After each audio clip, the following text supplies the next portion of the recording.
seolah-olah percaya bahwa Peggy yang sekarang itu adalah Peggy pembunuhnya. Karena 2 dari DPO dianggap fiktif.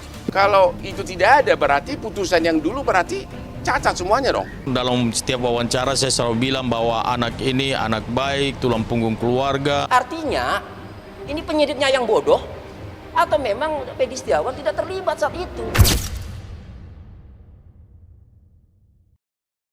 Tim kuasa hukum Peggy Setiawan menyiapkan bukti jejak digital yang menunjukkan Peggy berada di Bandung selama 12 Agustus hingga 10 Desember 2016 atau selama 5 bulan.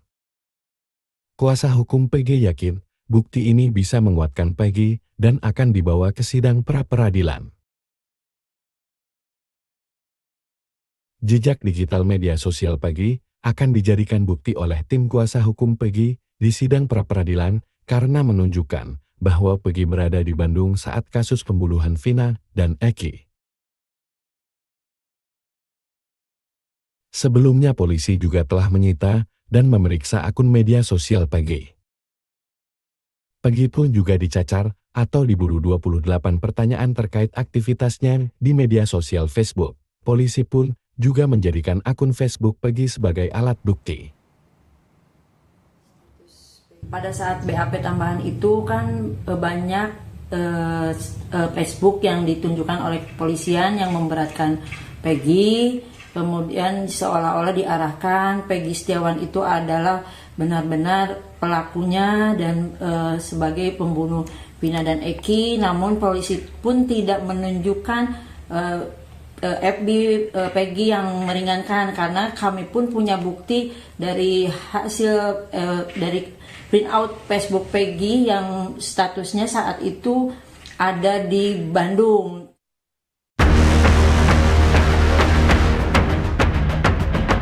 Lalu di sisi lain menurut Hotman Paris kasus ini penuh kejanggalan. Sebab Hotman Paris mengatakan bahwa dirinya didatangi oleh seseorang yang mengaku dari utusan ayah Eki dan meminta Hotman Paris menjadi kuasa hukumnya. Namun ada sebuah titipan khusus untuk Hotman.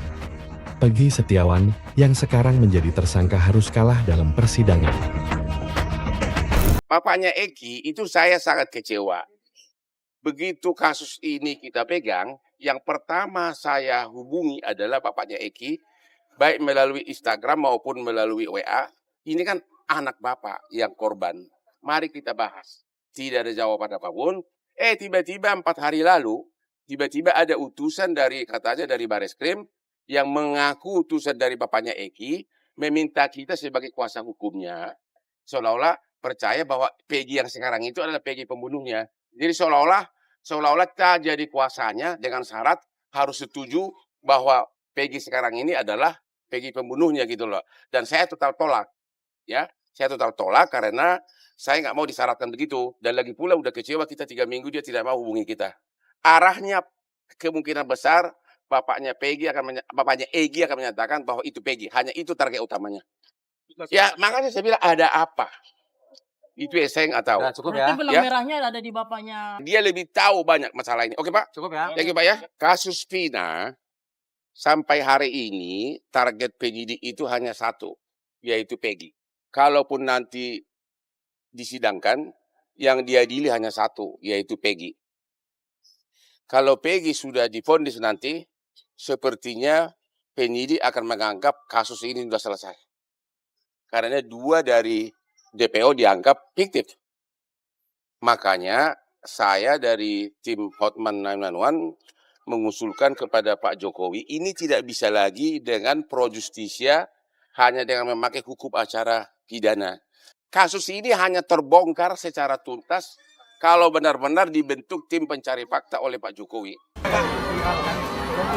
Tanyakan ke Kapolri. Saya sudah menyampaikan agar kasus itu betul-betul dikawal dan transparan, terbuka semuanya. Tidak ada yang perlu ditutup-tutupi. Kalau ada. Ya, memang harus begitu. Hanya itu yang bisa mendobrak birokrasi. Kenapa BAP tahun 2016 begitu rapi? 2 pelaku DPO begitu rapi ditulis peranannya. Nah, jenis motornya ada, cara merkosanya ada. Bahkan 2 dari pelaku DPO ini adalah yang membawa korban ini ke flyover. Ya berarti kalau itu tidak ada, berarti putusan yang dulu berarti cacat semuanya dong. Padahal di putusan itu sudah diuraikan gitu. Lalu bagaimana tanggapan para kuasa hukum Peggy Setiawan dalam menanggapi kasus ini? Dan bagaimana tanggapan mereka terhadap pernyataan Hotman Paris soal tim pencari fakta? Dalam setiap wawancara saya selalu bilang bahwa anak ini anak baik, tulang punggung keluarga.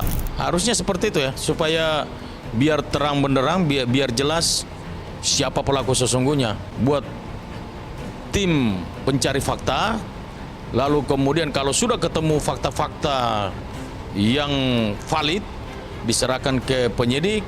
Jadi anak ini agamais sekali, makanya ya kita lihat di dalam jok motornya saja ada Al-Quran, ada buku-buku agama. Jadi anak ini anak baik. Kami sebagai penasihat hukum Peggy Setiawan akan melakukan tindakan hukum nanti. Bukan pelaku karena berada di Bandung pada saat kejadian. Tony RM juga setuju dengan kuasa hukum Peggy lainnya terkait pernyataan Hotman Paris untuk meminta Presiden Jokowi dalam membentuk tim pencari fakta. Menurutnya ini sangat penting dilakukan agar kasus ini cepat terungkap. Mengingat saat ini kasus tersebut menjadi sorotan publik seluruh Indonesia. Kalau memang Peggy Setiawan pelakunya, harusnya ditangkap lah kalau memang sejak awal Peggy Setiawan itu terlibat. Semua siap untuk menjamin Peggy. Peggy itu tidak akan lari. Bayangkan saja, statusnya itu dia rutin, bahkan Sherlock nih di status Facebooknya itu menge-share lokasi, ya. Artinya ini penyidiknya yang bodoh atau memang Peggy Setiawan tidak terlibat saat itu.